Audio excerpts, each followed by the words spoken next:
Good morning, everybody, and welcome to TreadTalk. My name's Cray. Today, I just wanted to talk to you about how to stay motivated after 40. Especially at this age, our body has a lot of problems, keeps the receipts kind of deal. Motivation at this age is figuring out how to move and get some fitness in when your lower back is kind of tight and your calendar is full of stuff to do and the scale just hasn't moved much in 3 weeks. So we've all said, I know what to do. I just can't get myself to do it. I'm tired, etc. So I think I'm going to give you 3 shifts that actually work. No gym guru stuff, no just push harder, just real strategies for real bodies. So the first one is the 10-minute rule. That beats the no motivation. You know that feeling you plan to work out after work, 5 o'clock hits, you're tired, the couch is calling your name, and that voice shows up in your head. You're not motivated today, maybe tomorrow. As you get older, motivation doesn't come first, action does. Your 20-year-old brain got motivated by results in a few weeks, abs for summer, that kind of stuff. Your 40-plus-year-old brain is much smarter than that.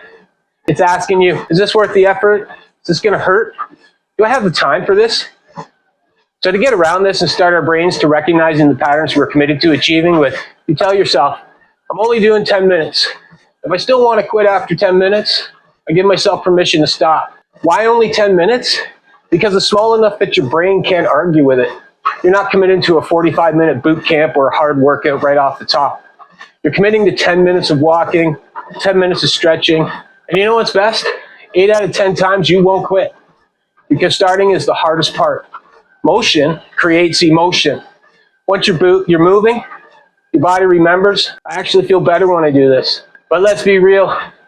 The other 2 times when you stop at 10 minutes, that's still a win. Because you kept that promise to yourself. Because self-trust is kind of the real fitness goal here. Every time you say, I'll do 10 minutes and you do it, you're rebuilding on that trust that you follow through. Building that mindset, increasing your capacity, building discipline. But what about on those days when you just don't feel like doing anything? Well, you know what? You can still do 10 minutes of walking while you're on a phone call. Maybe pace around the house if you can't get outside. Do some light stretching while your coffee brews in the morning. And if you're able to, get out at lunch, get outside, see the sun, go for a little stroll, see nature.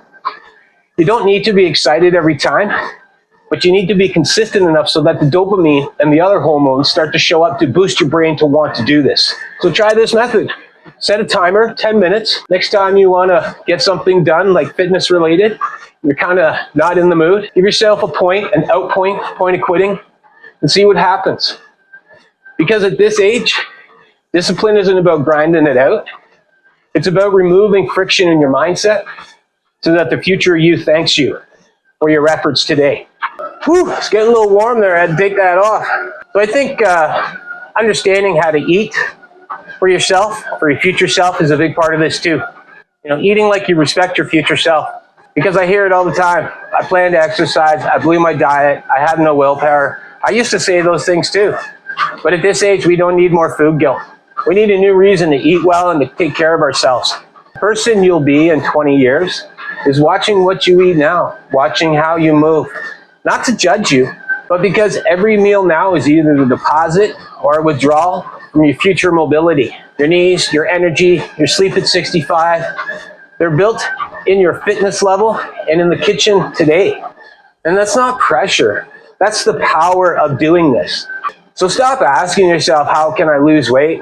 Start asking yourself, how do I eat to respect my future self? Think about yourself in the future and do those things now. The easiest way to do that is not to really take anything away, but to add stuff into your diet. And this is how you change. Diets after 40 fail because they take a lot of stuff away. No carbs, no sugar. That's no fun. The 25-year-old body could knock that for a month, no problem. Jolt Colas, good to go. But you're older now. And your body is filled with stress hormones like cortisol. So it sees dieting, as we know it, as a restriction. It wants to stay inside that comfort trap, right? Before you cut the soda, add in some water with some lemon in it in the morning. Get those electrolytes going, right? Before you remove pasta and stuff like that, cut the portion size. Add some vegetables to your plate. And often before you're in the chaos of the day, it's a very good idea to add extra protein in your breakfast meal. Why does this work?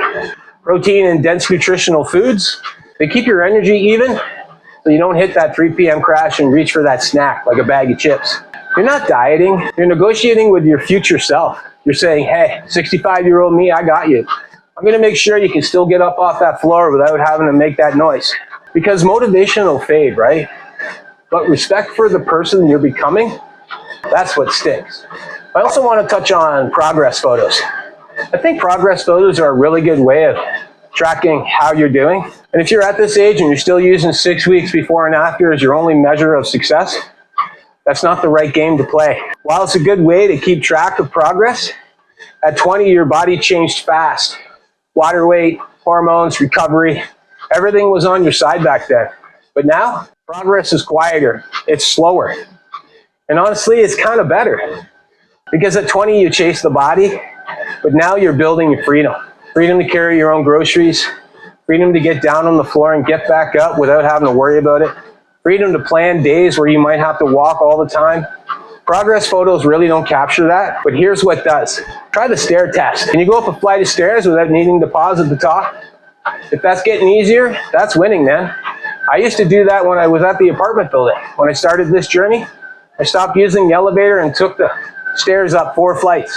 Really helped me develop my cardio, really helped me understand how out of shape I was. Another thing is the sleep test. Are you waking up before your alarm? That's a really good sign that you're getting enough recovery. And the other thing I often see or felt myself in the beginning was when I started doing movements to grab things off shelves or move things across the floor, I didn't have any pain. And I think those are the small things that really make you understand how you're getting better. But here's the rule, 1% better. You don't need to overhaul your life tomorrow. You need to be 1% better than yesterday. 1% better is an extra glass of water. 1% better is getting that 5 extra minutes of walking in. 1% better is going to bed when you plan to. Do that for 100 days, and you're not 1% better, you're 100% different. But you'll never see that in a side-by-side photo after 6 weeks. So how do you track that kind of progression without obsessing over it? I used to write down things that I couldn't do that I did. Like I said, walking up those stairs. I ate better foods. I chose water instead of soda. It's important to see your progress in ways that don't necessarily reflect in the mirror or on the scale. You know, write down one non-scale victory from this week. It doesn't matter how small. If you moved, you won. Because the goal isn't to look 25 again. The goal is to be 75 and still here. Your body at this age keeps the invoices, man. Every old injury, every late night, every crash diet, but it also keeps the deposits. Every walk, every protein meal, every night you chose to go to sleep on time. You don't need more motivation. You need systems that respect where you are now. Start with 10 minutes, eat for your future self, and measure what actually matters. Woo! Well, I think that might be it for today. If this helped you out at all, let me know. Drop a comment. See which one of these you're going to go with, or if it's something that you're thinking about trying, and, you know. All right, let's get this to stop. Stop. Woo! All right, that was a good one. I'll talk to you tomorrow.